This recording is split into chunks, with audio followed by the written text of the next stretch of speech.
is look, try to find the video. It's me and Akasan talking about Batman v Superman, and he is so frustrated with me because how much I love it. It's a reversing of roles now. See, if Akasan likes this, it's a reversing of roles because that means that now I am in torment while he is in joy. He is in his world. Justice is served. Try again. Comics Plus, what is going on? My name is Akasan. I'm here joined by the lovely Alyssa from Oriental Pearl. Yeah, we're spending a lot of time together, Squid Games, and now the Man of Steel himself, Superman. You guys see what I did there?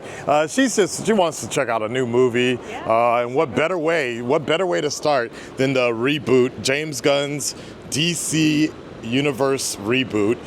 Looking forward to it. Look, I'm excited. There you go. There you go. Look, guys, I can sit here all day. We can talk about the controversy and everything, how Superman has just had its ups and downs or whatever. But I'd rather just watch this movie with as much of a clean slate as possible. I didn't see the others, so I have a completely clean slate. Yeah, you're probably lucky about that. I don't even know what the controversy was. Yeah, it's been a rough couple of decades now. But anyways, look, James Gunn, I like what he does. He makes you give a shit about the characters. That's the most important thing. If anybody can save the DC world, James Gunn can. So in James Gunn, I trust for most of the stuff. I didn't really like Peacemaker, so we'll see. As long as there's not so much music and fart jokes, I think we'll be okay. Anyways, guys, this is it. Going upstairs. We're watching this damn thing. We're gonna make it happen. I heard it's a long movie, so I'm gonna stay hydrated. Let's go. Put it in your purse. We gotta sneak that shit in, That's it. It is every movie. It doesn't matter what country we're in. Every movie is the same. Yeah, even water. They'll be like, nope, you gotta pay for the water. You gotta pay for that water. I will say, look, we got Demon Slayer. We got this thing. I don't even know. Edio. And then of course, the Fantastic Four coming real soon. Anyways, guys, Mission Impossible as well. But hey, we're here for Superman. Enough yapping. I'll let you know. Full audio reaction is on Patreon for you guys. I'll be back in just a bit. It's time for a new beginning of the Man of Steel with Superman. Let's go.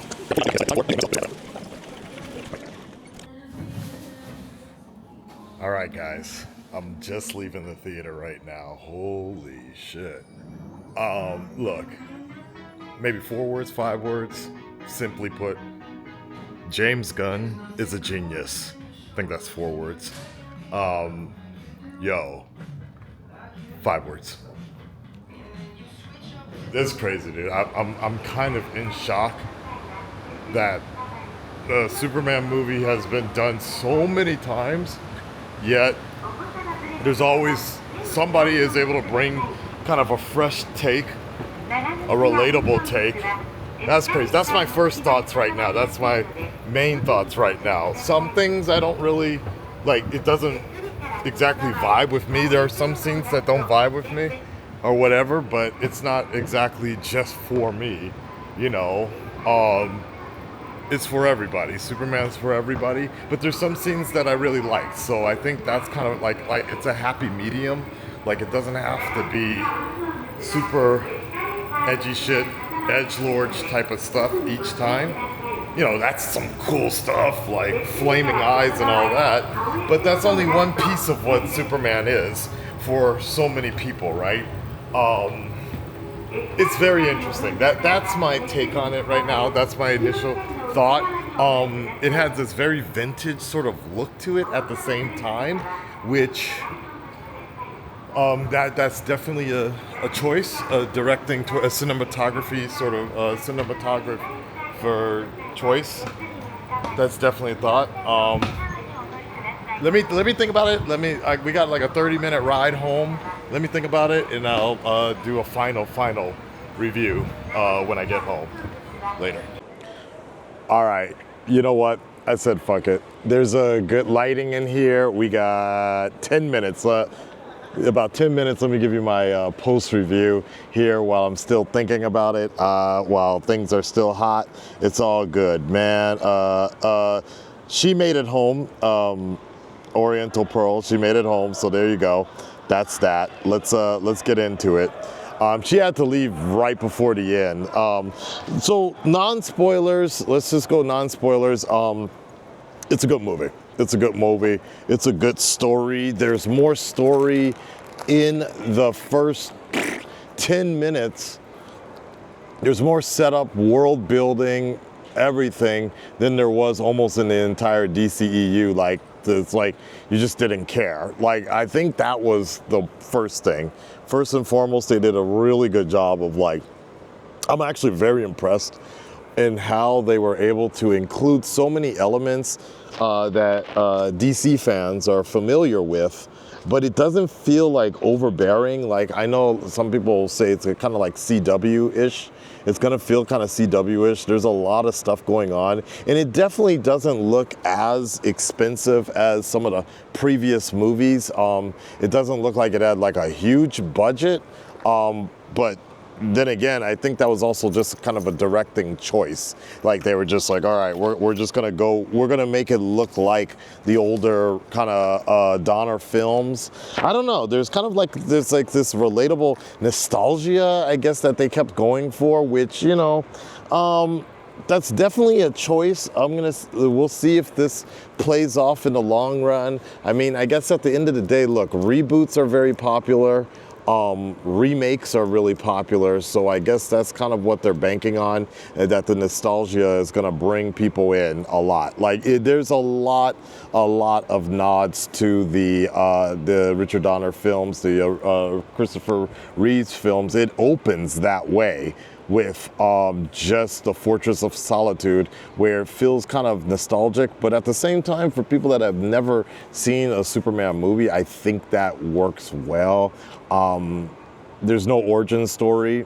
It's kind of just like, look, either you know the story or you don't, but it's not that important that you know this situation. They don't really go with the whole refugee or immigrant situation so much, but it's kind of implied that it's like, all right, look, it is what it is. There is kind of a nice little twist that I think they did with the Jor-El and forgetting Martha. I guess it's not technically not Martha, right? But Jor-El and I don't remember the name of Kal-El's biological mom, whatever. Anyways, there's a little bit of a twist, which I kind of feel like I've noticed that this has kind of been a newer thing now with these retelling of origin stories where the parents kind of have like a dark side to them or whatever. Like, they did that with they've been doing it with Thomas Wayne quite often as well. That was interesting, but I thought it made a kind of interesting situation. Lex's plot was better than previous stories. I'm not sure if I'm really sold exactly on this particular Lex. Like, he didn't really seem like the smartest dude. Like, he was more or less more of the, like, just like he was just mean mugging Superman. He just had like beef with Superman for like a very whatever reason. Like, he explains why. I believe they cover it a little bit better. In the comics, we've had better iterations of him. Obviously, in the comics, we've also had more time to kind of get into his mind, right?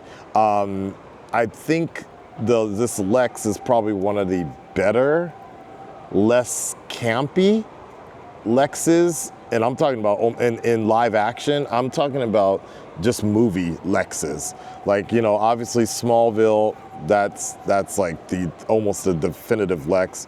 Animated Lex Luthor, definitely one of my favorites, Clancy Brown. So there's that. The inclusion of crypto and like the Super Friends and everybody else, I think it was good. They actually handled it really well, bringing all those types of people in there without making it feel cluttered. And I think that's the main thing. The character iterations of them, I'm kind of I'm on the fence about it. Like I didn't hate them, but I didn't necessarily like them or want to see more of them, so to speak. Nathan Fillion as Guy Gardner was like whatever. Like he wasn't bad. He just wasn't.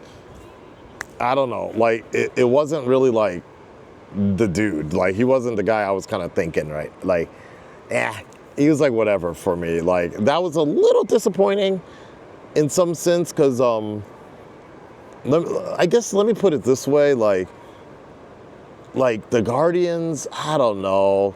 Well, we're gonna see. We're gonna see how they handle the rest of the Green Lanterns, because like I know Guy is supposed to kind of be like this like whatever dude anyways. Like he's kind of supposed to be kind of a loser Guardian, but then sometimes he's a badass, right? So I'm talking about Green Lantern. Guardian of the Universe. Sorry, I'm getting them all mixed up now. James Gunn. Just blame James Gunn. But yeah, like he's supposed to kind of be like whatever Green Lantern anyway. So we're gonna see. We're gonna see what happens with the spin-off show that's coming out later, and see if they kind of make the Guardians a little more. The Green Lanterns better or like cooler, I guess. But yeah. The whole Justice Club or whatever they were like whatever. It's kind of a warm up to what's going to happen later. Okay, that's pretty much it. The story itself I thought was actually fairly good, fairly decent. And like I said, they throw a lot at you. And it's very comic booky, but it's supposed to be that way. It really, really did remind me a lot of like All-Star Superman. Very much the mix between what Tom King has wrote in the past, not Alan Moore, but yeah, All-Star Superman. Even the Jim Lee one, what was it called? Was it called All-Star Superman? Maybe so. Maybe I'm thinking about something else. But not the New 52. Maybe a little bit of the New 52. The one where Superman bleeds, and he wasn't like overpowered. It kind of had that kind of writing. To Tom Taylor, I think, wrote it. There's a lot of that. Like, I think there's a little bit of nuances from both sides. I think that works really well. There's a nuances from every age of Superman, but it's kind of put together to be like a modern Superman, relatable Superman, a human Superman, so to speak, okay?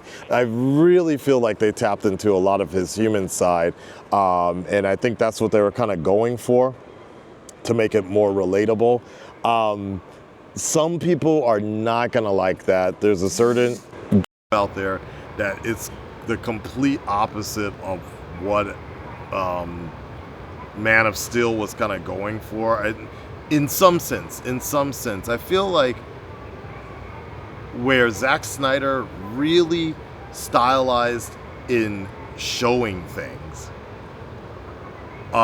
people we weren't really like feeling anything. And I feel like what James Gunn has done here in this particular story is we definitely feel it. We feel more of what Superman's supposed to be or means, and what Superman means to Kal-El. And being Superman means to Kal-El. And the feeling, it comes across a lot more instead of leaning over for stylization and VFX and just showmanship, so to speak.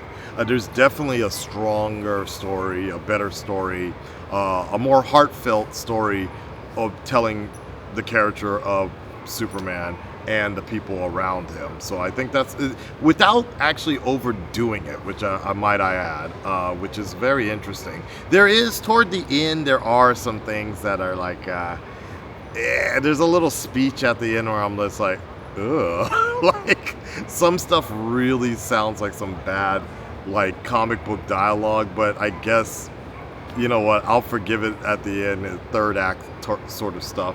There's a lot of campy things, but again, it's a comic book based movie, so you kind of got rid of the edgelord sort of stuff for more like campy sort of feel. Maybe you can't really have both, honestly. Some of the twists with Ultraman and some other things, it was kind of obvious, but now you can kind of see where some of those rumors are, how they all came to be.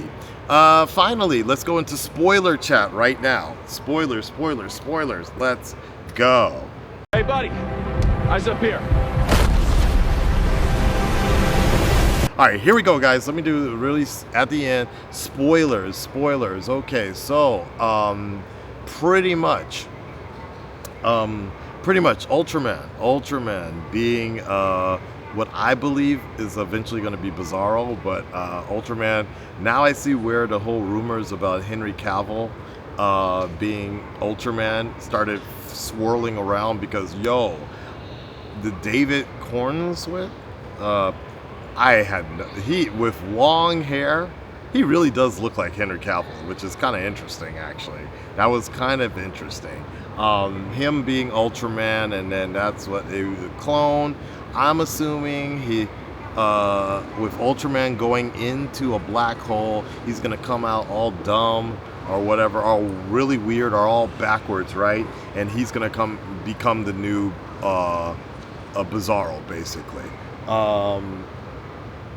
I'm trying to see if they might be kicking us out. That's one thing. The next thing here is, what do I want to say? Oh, wrapping things up, Supergirl. I might have been the only person in that goddamn movie theater that was clapping and screaming, dude. My girl, Millie Alcock, House of the Dragon, a Targaryen, showing up as Supergirl. Man, I was screaming, dude. She looks so good. Interesting, kind of a weird sort of way to have her first appearance, but I'm also kind of with it. Like, for her to be in costume like that was kind of wild, actually. I'm not gonna lie, that was kind of wild. I was losing it right there. That was so weird. And then for her to be kind of like this drunk teenager or young adult, I'm looking forward to the movie. I'm not gonna lie, I'm looking forward to the movie. It all worked. That was kind of a nice little twist with Crypto and all that. Worked really well, where they kind of alluded to the fact that Crypto isn't really Superman's dog, but somebody else's. They alluded to it, but they finally, you got the big reveal at the end. That was great. Trying to think if there's anything else, honestly. Anything else that stood out for me in terms of spoilerish situations? Not really. There was some good stuff. Wait, everybody's dressed up in kimonos for some reason. All right, yukatas. There are a lot of beautiful people. Okay, sorry. I gotta get my X-ray vision going on, y'all. All right. That's pretty much it, y'all. That's it. Like I said, the full audio reaction is going to be available on Patreon. So if you guys want to hear all of my hooting and hollering audiotistically to the movie, check that out, okay? All right, I got to get home. In the words of DC Sun, keep it super. Peace, y'all.